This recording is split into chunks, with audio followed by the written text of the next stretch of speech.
Vatanni kuylamoq, uni madh etmoq har bir qalbga qanchalar g'urur, qanchalar faxr, qanchalar surur bag'ishlaydi. Mustaqillik, ozodlik, hurriyat bu muqaddas kalomlar dunyodagi barcha xalqlar tilidagi eng totli, eng aziz, eng ardoqli, eng huzurbaxsh so'zlardir. Bu yil jonajon vatanimiz O'zbekiston Respublikasi o'zining davlat mustaqilligini qo'lga kiritgani va mustaqil taraqqiyot yo'lini boshlaganiga 35 yil to'ldi. Oltinsoy tumanida ham mustaqillikning 35 yiliga katta tantana va ko'tarinki kayfiyat bilan nishonlandi. Bayram shodiyonalarni har bir yurtdoshimiz qalblarida hayajon, shod va xurramlik bilan qarshilashmoqda. Bugungi muazzam, eng ulug', eng aziz kun mamlakatimiz mustaqillik bayrami oltinsoyliklarning ham quvonchiga quvonch qo'shdi. Ochiq, tinch va osuda osmon ostidagi maydon bayramga munosib tarzda rang-barang shar va shiorlar bilan bezatildi. Dastlab tuman hokimi so'z olib, istiqlolimizning shonli 35 yilligi munosabati bilan tuman xalqi va mehmonlarni tabriklar ekan, ayni kunlarda mustaqillik deb atalmish ulug' ne'matning qadr-qimmati, hayotimizda tutgan o'rni va ahamiyati xalqimiz uchun yanada teranroq ma'no anglata boshladi deya ta'kidladi. Shuningdek, o'tgan davr mobaynida tumanda amalga oshirilayotgan islohotlar, bunyodkorlik ishlari, qo'lga kiritilgan yutuqlar haqida ma'lumot berib o'tdi.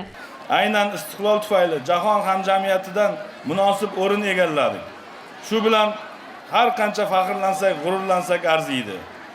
Ushbu yilda mustaqilligimizning 35 yillik bayrami yagona shior bo'yicha o'tkazilmoqda. Yagona vatan, yagona xalq bo'lib, yangi hayot va yangi kelajak yaratamiz degan ezgu shior ostida keng nishonlanmoqda. Bu borada tumanimizda mustaqilligimizning 35 yilligi arafasida ko'plab bino inshootlar bunyod etildi, foydalanishga topshirildi. Birgina 2026-yilning o'zida tumanimizda 24 milliard 824 million so'mlik mablag' evaziga 4 ta umum ta'lim maktabi va 2 ta davlat maktabgacha ta'lim tashkiloti binolari qurib bitkazildi. Shoxcha mahallasida umumiy qiymati 12 milliard so'mlik 330 o'rinli yangi maktab binosi to'liq foydalanishga topshirildi. Sizlar azizlarni, butun xalqimizni, oltinsoyliklarni mustaqilligimizning 35 yillik bayrami bilan yana bir bor chin qalbimdan tabriklayman. Mustaqilligimiz abadiy bo'lsin. Ta'kidlanganidek, so'nggi yillarda mislsiz bunyodkorlik ishlari amalga oshirildi. Keng va ravon yo'llar, yangi ijtimoiy soha obyektlari, ko'p qavatli turar joylar, savdo komplekslari bunyod etildi. Sanoat korxonalari, tadbirkorlik subyektlari, ta'lim-tarbiya maskanlari ish boshladi. Tadbirkorlikni qo'llab-quvvatlash, yangi ish o'rinlari yaratish ham e'tibordan chetda emas. Tashkil etilgan sanoat zonalarida amalga oshirilgan yangi loyihalar natijasida ko'plab ish o'rinlari yaratildi. Darhaqiqat, mustaqillik xalqimizga o'z taqdirini o'zi belgilash, milliy davlatchiligimizni tiklash, tariximiz va ma'naviy merosimizni yanada teran anglash imkonini bergan buyuk ne'matdir. O'tgan 35 yil davomida yurtimizda amalga oshirilgan keng ko'lamli islohotlar, bunyodkorlik ishlari, iqtisodiy va ijtimoiy taraqqiyot bugun har bir hudud qiyofasida yaqqol namoyon bo'lyapti.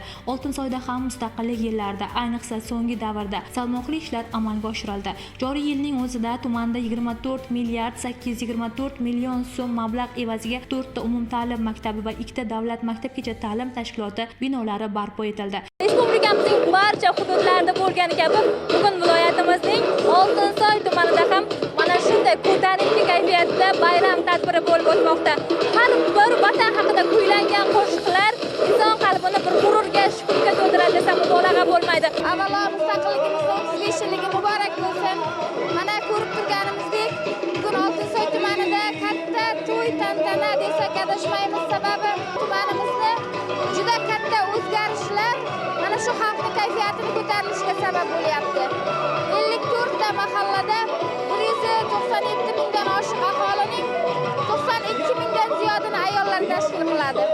Mana shu aholimizning barchasi, shu jumladan bizning ayollarimiz ham mustaqilligimiz arafasida juda ham ko'plab o'zimizning yo'nalishimizda muvaffaqiyatlarga erishdik deb o'ylayman.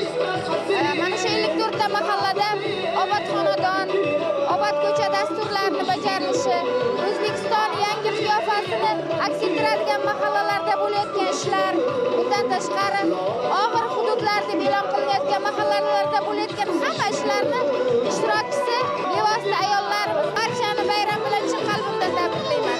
Tuman Tumandagi investitsiya loyihalari ham yangi ish o'rinlari va yangi imkoniyatlar demakdir. Joriy yilda hududiy investitsiya loyihalari doirasida 16 ta loyiha amalga oshirilib, 380 dan ortiq yangi ish o'rni yaratildi. Raqamlar ham tumandagi iqtisodiy faollikning izchil o'sib borayotganini ko'rsatadi. 2026-yilda sanoat ishlab chiqarish hajmi 109.7% ga, xizmatlar hajmi 120% ga, investitsiyalar hajmi esa 178% ga oshdi. Qishloq xo'jaligiga ham mehnatkashlarning zahmati o'z samarasini bermoqda. Pillakorlar 157 tonna pilla yetishtirib, belgilangan rejani ortig'i bilan bajardilar. G'allakor dehqonlar esa 13733 tonna g'alla yetishtirib, yillik rejani munosib ado etishdi. 2026-yil ta'lim tizimida Oltinsoy tumanida ham juda ko'p ishlar amalga oshirildi. Jumladan oliy ta'limga kirish ko'rsatkichiga o'tgan yilga qaraganda 5.9% o'sishga erishildi. O'qituvchilarni toifa sertifikatlariga erishildi. Bundan tashqari yilida 2 marta boshlang'ich sinflarda qo'shimcha olimpiadalar tashkil qildik, seminarlar tashkil qildik. O'qituvchilarga kasbiy rivojlantirish soati va kasbiy rivojlantirish kunlarida metodik yordam berib, ular uchun toifa olishlari uchun keng imkoniyatlar yaratilyapti. Bugungi kunda Oltinsoyda 62 nafar $1000 dan oshiq oylik oladigan ustozlarimiz bor. Ularning hammasi hurmatli prezidentimizning boshlab bergan tashabbuslarini ta'lim tizimidagi debochalari deb o'ylayman. Bu yilda 3-4 yilda amalga oshiriladigan ish amalga oshirildi. Ya'ni 5 ta umumta'lim maktablarimizga qo'shimcha binolar qurildi. 2 ta bog'chamiz to'liq rekonstruksiya qilindi. Bugungi kunda ta'lim tizimi bo'yicha har yilga nisbatan o'sishga erishdi. O'tgan o'quv yilida viloyat bo'yicha 12-o'rinda bo'lsak, bu yil tumanimiz ta'lim tizimi bo'yicha 9-o'ringa ko'tarildi. Maydon uzra chorlov musiqasi yangradi. Naqadar hayajonli, zavqli tarixiy lahzalar. Yuraklar quvonch va hayajondan, g'urur va shodlikdan hapriqadi. Shunday tarixiy voqealarning guvohi bo'lishdan, nayinki guvohi ishtirokchisi bo'lishdan ko'ra oliy baxt, yuksak saodat bormi inson uchun? Istiqlolimizning har bir yili ozod vatanimiz solnomasida tom ma'noda yorqin sahifa bo'lib, xalqimizning fidokorona mehnati, ulkan bunyodkorlik salohiyatining amaliy namoyoni, erkin va farovon hayotimiz, g'urur iftixorimiz timsoli sifatida mana shunday katta tantana bilan bayram qilib kelinmoqda. Bayram sahnasida yangragan dilbar qo'shiqlar, milliy raqslar va badiiy chiqishlarda mustaqillik yillarida erishilgan yutuqlar, tinch va osuda hayot, milliy qadriyatlarimiz va vatanga muhabbat tuyg'ulari o'z ifodasini topdi.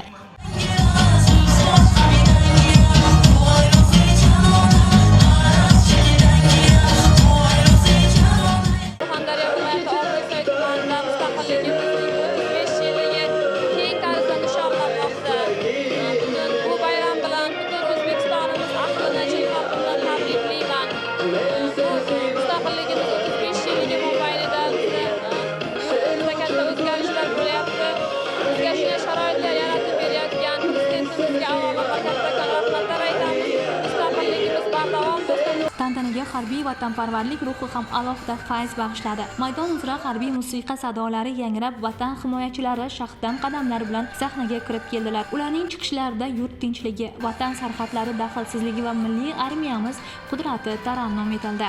Keyingi yillarda juda katta ishlar amalga oshirildi.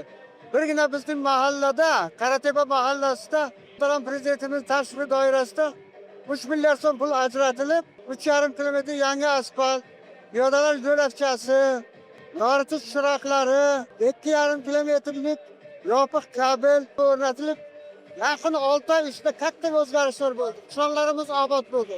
Biz mustaqillikdan oldingi davrda ham ko'rganmiz.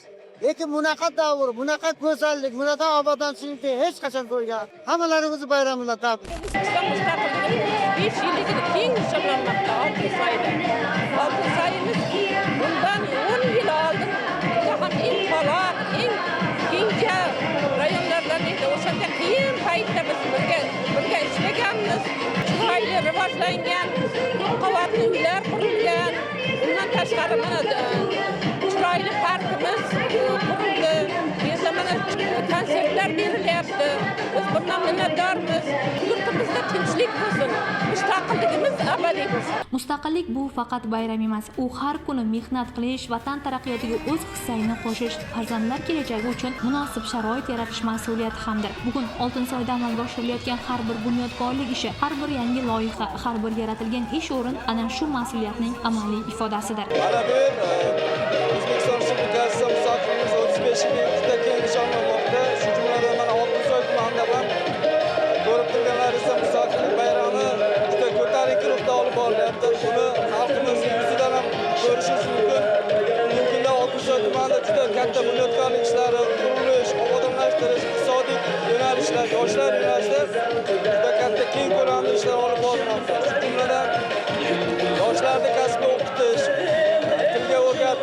yoshlarni IT sohasiga jalb qilish bo'yicha juda katta ishlar amalga oshirilyapti. Mana yilni boshidan biza Oltinsoy tumanida 810 nafar yoshlar bandligi ta'minlandi. Hozirgi kunda qo'shimcha ravishda yana yoshlarni bandligini ta'minlash bo'yicha dasturlar shakllantiramiz. Bugungi kunda Oltinsoy tumanida olib borilayotgan bunyodkorlik ishlarida har jabhada yoshlar sadoqat bilan xizmat qilyapti. Bayram juda tartibda olib borilyapti. Tantana davomida yangragan vatan yagonadir, vatan bittadir mazmunidagi qo'shiqlar esa maydonga yanada o'zgacha ruh bag'ishladi. 35 yil tarix uchun bir lahza, ammo xalq hayoti uchun ulkan o'zgarishlar, mashaqqatli mehnat va buyuk bunyodkorliklarga to'la davr. Bugun Oltinsoydagi bayram tantanasi ham ana shu tarixiy yo'lning o'ziga xos ifodasi bo'ldi desak, mubolag'a bo'lmaydi. Tumanimizda juda yaxshi o'zgarishlar, juda katta o'zgarishlar bo'lyapti. O'zbekistonimizda 35 yillik mustaqillik bayrami bilan hammani tabriklayman. Mana bugun Oltinsoy tumanimizda bayram mustaqilligimizni 35 yilligi keng nishonlanyapti. Mana shu bayram munosabati bilan butun O'zbekistonimiz xalqini chin dildan tabriklayman. Yurtimiz tinch bo'lsin, osmonimiz musaffo bo'lsin. Mustaqilligimizni 35-ligi juda go'zal bo'lyapti. Har yilgidan-da go'zal. Hamma xursand. Bu bayram mana shunday tinch davlatda, tinch aholiga yarashadi.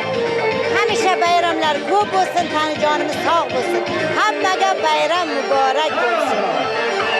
Tadbir davomida mustaqillik bergan imkoniyatlardan, Oltinsoyda ham amalga oshirilayotgan keng ko'lamdagi islohotlardan tuman xalqining mamnunligi, ularning bugungi kunimizga shukronalik va ertamizga bo'lgan ishonchi, quvonchi va hayrat to'la yuzi ko'zlarda sezilib turdi. Hech shubha yo'qki, mustaqillik haqida so'z borar ekan, ozod va obod yurtimizda istiqomat qilayotgan har bir fuqaroning qalbida shodlik, faxr, iftixor tuyg'ulari uyg'onadi. Shubhasiz Oltinsoyning mehnatkash xalqi ham bugunidan baxtiyor, shukronalik, ertasiga to'la ishonch ruhi bilan yashayapti. Ana shunday kezlarda dilimizdagi eng buyuk niyatlar tilga ko'chadi.